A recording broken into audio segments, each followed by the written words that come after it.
Make this loud and clear. I'm never battling on King of the Dot again, and never battling on RBE again. I want to make that loud and clear. Ever. One of the reasons why is I really trusted y'all as people, and I literally care for y'all as people. So when I found out the back end of everything that's been happening, because I am in the music industry now, so I understand publishing, I understand all type of stuff. When I found out the back ends, people had sponsors. It was all type of shit that niggas was making bread from my battles. People paying to put their videos in front of my battles. It was all type of shit. And I was like, but these are the same niggas that said they only had, okay, cool. Y'all got that. So this goes to RBE, or this goes to King of the Dot. If y'all ever want me to see, if you ever want to see me on any of them platforms, I need at least $4 million off the gate. All right, man. Chris Unbiased here back with ARP, talking about this max out card, man. Daylyt said, infamously, if I use that word, he will never battle on RBE again unless you pay him $4 million. So either you one of the richest people I know, or Daylyt is a troll / liar. So how did y'all repair y'all whatever issues y'all have? Let me clarify what you just said. The statement that you said that Daylyt said he would never battle again on RBE unless he gets paid $4 million. Is that the correct statement? I believe so. Daylyt, RBE and King of the Dot, if I'm not mistaken. Okay, so then let's say this then. If that's the correct statement, I'm going to assume that, I mean, it's an obvious troll, but I think then what people focus on is not the 4 million part of the troll, but the I'm not battling on RBE part of the troll. Okay? One negates the other, because if 4 million is an obvious troll, then why wouldn't the other half of the statement be a troll as well? Okay. You know what I'm saying? So what that really means is that I'll be back on RBE when there's a certain amount of money that I agree with. All right? It's like logical. Now, the whole thing with money and Daylyt and RBE makes sense, because, and I like to see Daylyt in this position now as well, as far as how he approaches the game. He's matured and he's grown within the battle rap culture, and he's put the business where it needs to be. You know what I'm saying? That was one of the reasons from the RBE side why we had our initial fallout, is because we were so cool and so close. Like, there's blogs and interviews of Daylyt saying like, yo, me and ARP was like this, like of all people, I wouldn't have expected me and him to have this type of issue, like we real life are friends and all that. Like, he's got interviews saying that, you know what I'm saying? And I held him down the same way, and I looked at him in a very high regard, you know, at that time we was banging as well. But I think in a lot of cases, not just ARP and Raven Entertainment and Daylyt, how many situations does that interpersonal, that friendship fuck shit up as far as the business? You know what I'm saying? And that's why in that situation where you got Daylyt being Daylyt and RBE being in 1000% business mode and not going for certain things during that time of that battle. You know what I mean? So I think the mix of that too really started to create those misalignments. Now, real quick before you continue. Yeah. I know you know the interview that I'm talking about. Just what were your initial thoughts seeing that? Because what you may know behind the scenes, maybe you may know it's a troll, or you may know that you and Daylyt are actually cooler than what he said. Yeah.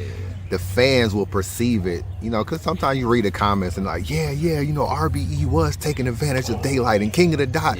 Yeah. So still, sometimes perception can be reality. Does something like that bother you, or do you just laugh it off because it's Daylyt? If it was another battler, you'll look at it a little differently. Like, what was your thoughts just seeing that? Grown, we've all grown. You've grown in battle rap. I've grown so much. There's so much that I would address 90 miles an hour, you know, 8 years ago. There's a lot now that I just let either roll off my shoulder, or I know what it is, or I just leave it alone, period, or I ignore it. Like, there's a lot of that shit.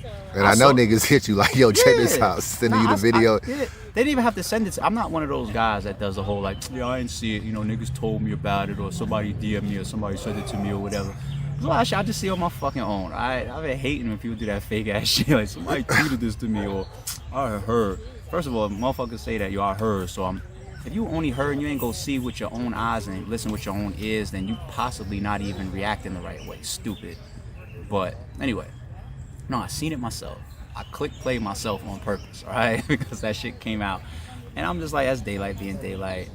Yeah, like you said, I get the fan reaction of yeah, because by the way, ARP did this or whatever. Daylyt has a fan base. Of course I'm going to get some attack. But that's not something that I need to go stand up for, nothing like that. Especially when that interview could drop and, like, let's say me and Daylyt are texting each other, joking about it behind the scenes.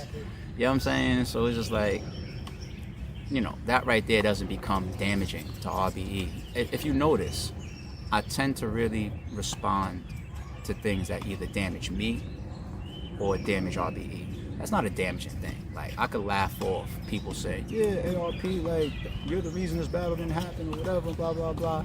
I could laugh that off and walk away and let Daylyt have his moment, and, you know, it's all good. I'll take that. I mean, it's not that crazy. So tell me about the battle real quick. How did y'all spin the block and make this battle happen? Yo, it was a good amount of conversation.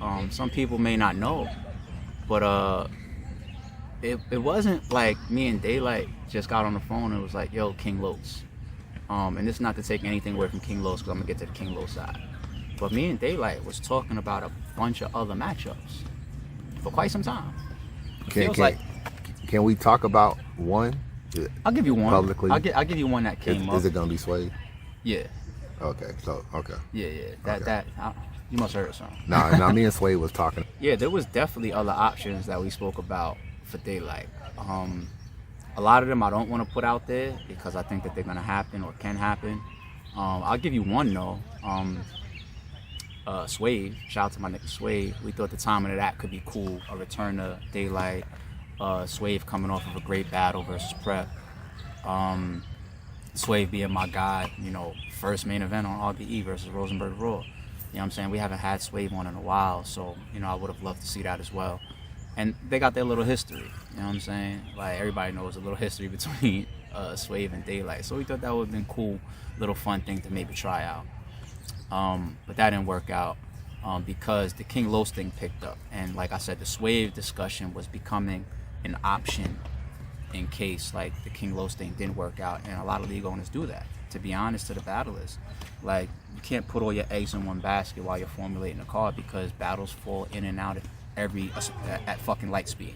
I say all the time, for every battle that happens, there's 10 that fall out. You know what I'm saying? So, that's one. But me and Daylyt were talking for some time. Me and Daylyt been talking for years, it feels like, about possible shit. And we never really got anything super concrete. You know what I'm saying? We might throw opponents around, we might throw dates around, we might throw some numbers around, but never got anything super concrete as of recent until these last discussions. You know what I'm saying? But when we got to the King Los thing, and I'll say this too, I brought King Los his way over the last year, and he wasn't really super interested in it. And I think in his mind, maybe at the time, Lux was more of a priority because the Lux thing was maybe closer in his mind to happening, and the Lux battle would be a little bit too close to looking like Daylyt versus King Los. That's not what Daylyt said, that's just like the vibe that I got while we was having that conversation. You know what I'm saying? So he actually wasn't fully with it at that time. Fast forward now, I think I could see, and this is, once again, I'm not putting words in Daylight's mouth, he could say this for himself, it's just my perception.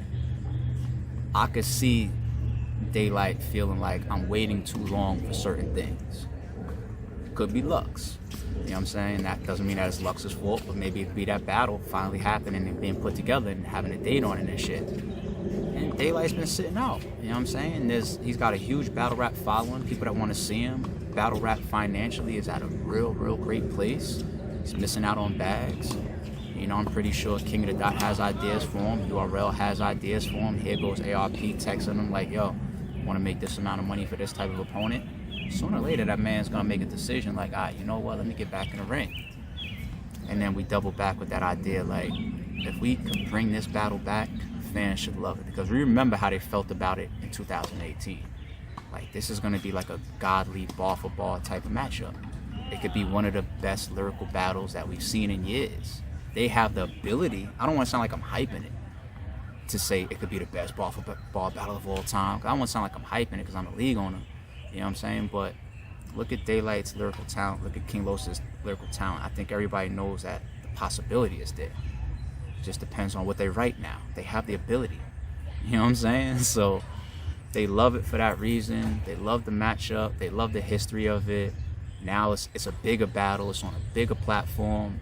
We're bigger than we was back then. Both of those two guys are bigger. Let me ask you this, because we haven't really seen the rollout of the interviews yet. But just from your behind the scenes speaking with King Los, how does he feel? One, about the battle, of course, and really about, you know, battling in a big crowd, because obviously he battled on RBE before, but it wasn't the type of crowd he's about to battle now. So I mean, what's his energy like? You know, being behind the scenes. One thing I love about King Los taking this battle is it feels like if it wasn't Daylyt, he wouldn't be battle rapping right now. I'm not gonna say ever, but it feels like damn near he wouldn't be battle rapping right now at all. So there's something about this matchup that's unfinished business for him too. Like, I'll come back for this. That's number one. Does he really follow like the landscape of battle rap? 1000%. That's how he ends up in like arguments with Surf and I see him on Clubhouse and shit. Like he follows battle rap 1000%. Like he's one of us. Like when we announced him in 2018, it was a whole industry versus battle rap and shit and all that, and they've done that to some of the people that we brought back. King Los is one of us, 1000%. That's the first reason I like this battle. Another reason I like this battle is because when we did announce it in 2018, we had some fans like, but they're friends. What's this gonna be like? They haven't spoken until this battle got locked in since 2018. They fell out after the battle fell out. You know what I'm saying? So I think the gloves will be off, and there's more that they would say to each other now that they maybe would have been reserved about back in 2018. I love that from a battle standpoint. I love that shit. And King Los, he didn't like just jump for it right away. You know, we had to have a conversation a couple times, get on the phone, talk about why it was important, why it would be big and all that type of shit. And I think there's a couple things that we both agreed on that made him say, lock the battle in. You know what I mean? Like, it's a more dangerous King Los. Now, as far as that crowd, one thing that I think people forget, the devil's in the detail, because all you do is click play on the YouTube battle. That Head Ice performance was like 2 weeks prep. And I think like almost his whole first round had material that wasn't even directly for Ice. Now you give Los like a month and a half, 2 months.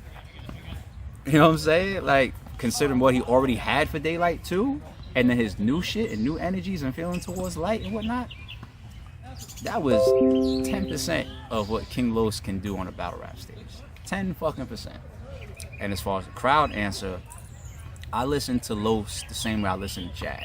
Like, if you ask these type of guys, like, yo, what do you think about battling a big crowd, big stage? Like, it's gonna be a little bit different than Club Tron. They give me the same answer. Like, motherfucker, you know I performed in crowds way bigger than battle rap. Now I know that's memorized song material, but some of it is about the crowd control and the nerve. You know what I'm saying? Like as long as you memorize your rounds and you get up there, you have crowd control. You understand how to interact when a crowd responds and cheers and all that type of shit. You have stage presence. They're doing this shit in arenas. Like, King Los has done this in arenas. Same thing with Jag, which is why when we get up there and we put him in front of Old Red, in front of this big Believe Music Hall crowd, he looked comfortable, like he did that shit 20 times already. So I see the same shit happening with King Los. G2 is the third and last